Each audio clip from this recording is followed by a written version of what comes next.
With so many options on the market across every budget range from as low as $50 all the way into the thousands, let's not get that carried away. It can be a daunting task to determine which is the right microphone for you. Today, I'm going to help relieve the stress of choosing the right mic by showing off what I consider to be the best all-around mic for any studio. The Slate Digital ML-1 is an extremely transparent condenser microphone, and when paired with a clean, transparent preamp, like what comes with the most modern audio interfaces, it's going to give you access to an insane collection of vintage mics. In addition to these 8 incredible sounding mic emulations, Slate also offer upgradable expansion packs. The Blackbird mics and the Classic Tubes pack can be purchased separately, and from my testing, are well worth the price of admission. My current favorite for my voice and even my acoustic guitar is the emulation of Blackbird Studio's Vintage 251. So it's affordable, versatile, and built solidly. But how does it sound? Before we take a listen, I want to share a quick tip to help you get the best recording possible, even if you're not working in a professionally treated studio space. Moving blankets. This is one of my favorite hacks taught to me by Ryan Adkins of Azimuth Recording Studios in Indianapolis, Indiana. Even in the midst of an incredible sounding live room, Ryan wanted a more dry, direct sound from vocalist Amy Allen when we recorded her A Little Happiness album back in 2008.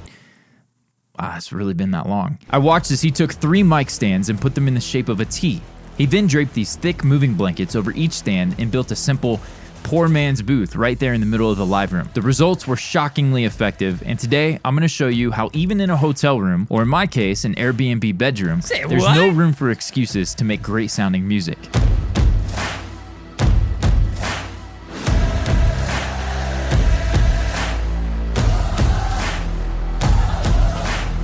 Alright, just finished getting it set up. Super simple, nothing fancy. Took the comforter off the bed. Here, I'll show you. So we've got, this guy is the super thick one I recommend that you can get off of Amazon. There's also a company that sells recording studio style. This is more in line with that. It's a nice thick material. I took the comforter. Why not, right? It's gonna help to kill some of that. And then also in the back there, it's not so great. That's one of the ones from like Home Depot or Walmart. That's the one that we actually use for moving.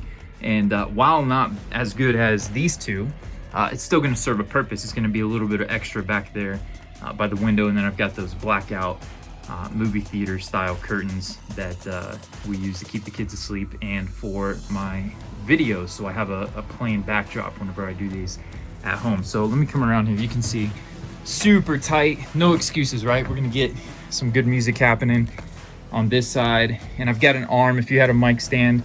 I did use, so for this guy, you can see just those little like tripod stands for lighting. They're super cheap on Amazon. Or if you've got extra mic stands going around, you don't even need to spend any more money. You can just throw the mic stand up in a T like I did for this guy over here. If I pull that back, you can see all that is a mic stand with a T at the top. Call it a day. And yeah, it's great. It looks good, but now let's see, how does this sound? Let me get the camera in the right spot here. How does it sound? Is it gonna make a difference? Let's take a listen.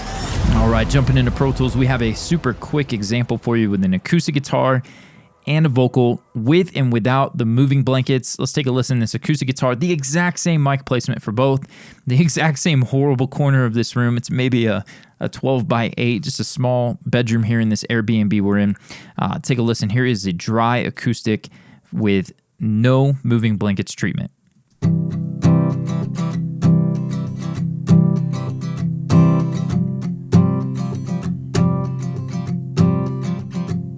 Awesome. Now that's totally going to work for a songwriting session, for a demo, as you may or may not see in another video. I'll show off the processing.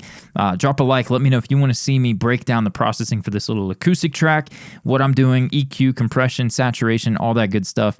And then maybe we'll go through and check out all the different mic emulations with the Blackbird and the classics and take a deeper dive than in this video. But for now, we're going to listen to that one more time, and then halfway through, I'm going to switch over so you can hear with the moving blankets treatment. So here's no treatment. We'll switch halfway through.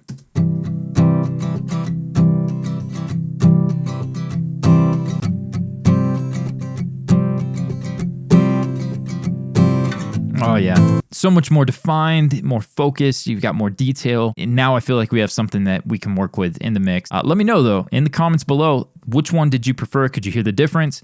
If you're on your tablet, your phone, you may not hear it as clearly as if you're on your studio monitors in a well-treated space or you got your headphones on. But moving on, let's take a listen to the vocal. I've got a same thing, no treatment, and then with treatment. Here is with no treatment.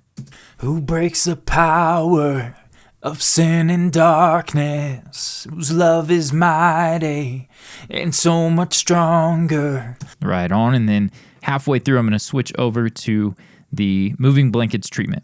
Who breaks the power of sin and darkness? Who breaks the power of sin and darkness, whose love is mighty and so much stronger. Okay, so aside from needing a new pop filter, which having the moving blankets did actually bring that out more because you have more detail. It's gonna be a little more focused there. It sounds much better. You throw that up in a hotel room, in an Airbnb, your house, your bedroom that's not treated, and you're gonna be so much better off than without it, right? So that's something we can work with. A quick example, again, drop me a comment, drop a like. If you want to see a video where I break down and share my examples using all the different emulations, how I rock the Blackbird bundle and the classic tubes and all that, let me know in the comments below and we'll make that video happen. Depending upon the sound you're after, you may prefer the blankets or not, but if you want a clear and more focused recording, there's no denying that these blankets do the trick. All in all, the Slate ML-1 is my go-to microphone due to its sound quality and versatility. If you're in the market for a professional studio mic that won't break the bank and is going to sound incredible, then this very well may be the mic for you and your studio. If you find yourself struggling to achieve professional sounding vocals, then check out this video where I'm going to break down my exact vocal chain featuring Chester from Linkin Park. I'll see you over there.